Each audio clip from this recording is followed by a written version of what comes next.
So, second part of this series, we're going to take a look at these traditional and tactical tomahawks and see how they chop. So we'll start out with this little custom jobby. These are all hickory limbs. Pretty good, right? Get the old trail hawk out. Thing you'll notice about these, they have a little bit longer handles. So that could make a big difference in the chopping. Get the old sawg out.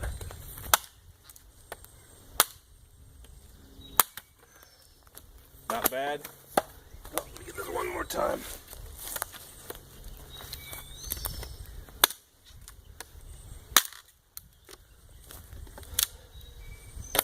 Really kind of surprised. That's the one that surprised me the most. Works pretty good. We're going to work on these a little bit more now. We'll start seeing if we can sharpen the ends like we do with steaks. Same hickory sticks I just got done using. All right, once again, we'll go with our traditionals.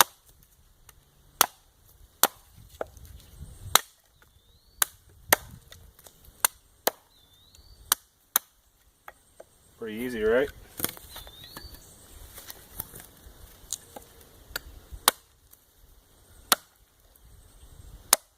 Some of this can be familiarity too. I've used this trail hawk an awful lot, so I'm probably a little bit more accurate with it. With a lot of these. The old saugeroni.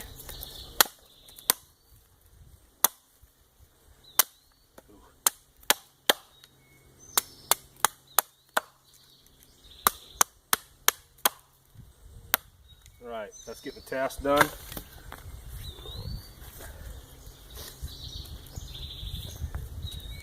The old choking. That cut's a little shallower.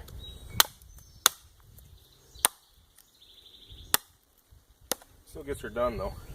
Alright, next, we'll see if we can take one of these steaks and pound it in and see how they do with that. So we'll start with our trads again.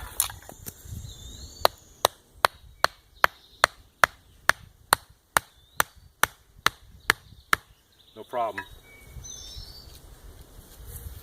Trail hawk.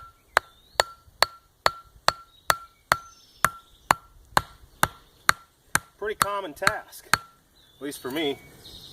Trail hawk, no problem. Sawg, all right. We're not obviously gonna be able to do this, so we're gonna have to do it on the side.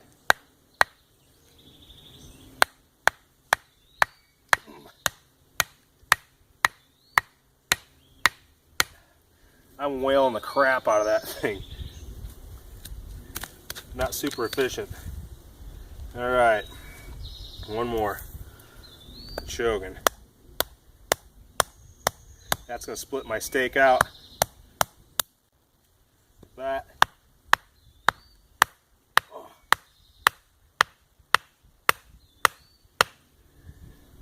I think you can see the results on that. The poles on the back of these hawks, the more traditional ones, are going to be a little bit more forgiving on the steak. Longer handles are going to make them pound easier. So that one I'd probably give to the traditional ones. The last one's cutting pretty even way around. Let's see how we can do in some firecraft. How about just striking a fire steel? All right. Now this trail hawk, I can pop the head off. I can use that to strike my fire steel. Pretty easy to use. My other traditional one, the head's not going to come off as easy, but it does have a nice 90 on it that I can use that for. Now, Columbia River.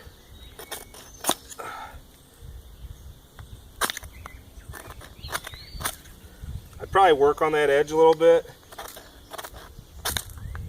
but I think we could get it to work. There we go. Another method we can do. So that works okay. So that leaves our old sawg. Everything's rounded on it except for the blade. So guess what you're going to end up having to use on that one? The blade. That's going to work just fine, but you're just going to end up having to do some work on your blade. Alright, So how about, I honestly have not tried this yet. This is no lie, GI. We'll try a little bit of flint.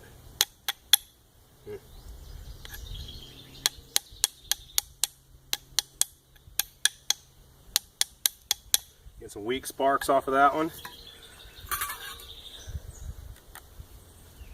Got the old trail hawk here.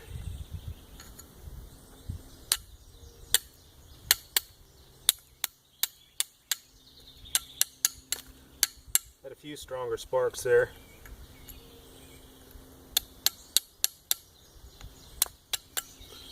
Let's get pretty beat up. Alright, there's a couple strong ones. The old sog. I'm kind of worried about this one. I can catch my finger on it. Oh, look at that.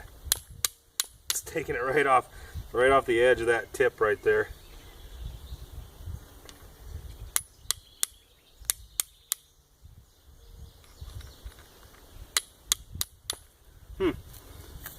Alright. Now for the old Columbia River. Holy cow, look at that. Huh. I think that's something. Wouldn't have guessed that. I'd say this one had to be the winner out of that. Trailhawk with a second. The custom Wilder forge. And then the Sauger. Pretty cool. So you can see, and I don't want to get this video too long, a lot of these are performing pretty close to the same, but for certain specific tasks, fire making might be one of them that you're looking at. As far as versatility goes, it's something you're going to have to make the decision on. I'm not going to tell you what I think. That's just kind of my own opinion. We'll also be looking at some other stuff with these in the near future, maybe doing some demo with them and seeing how they fare that way. So stay tuned.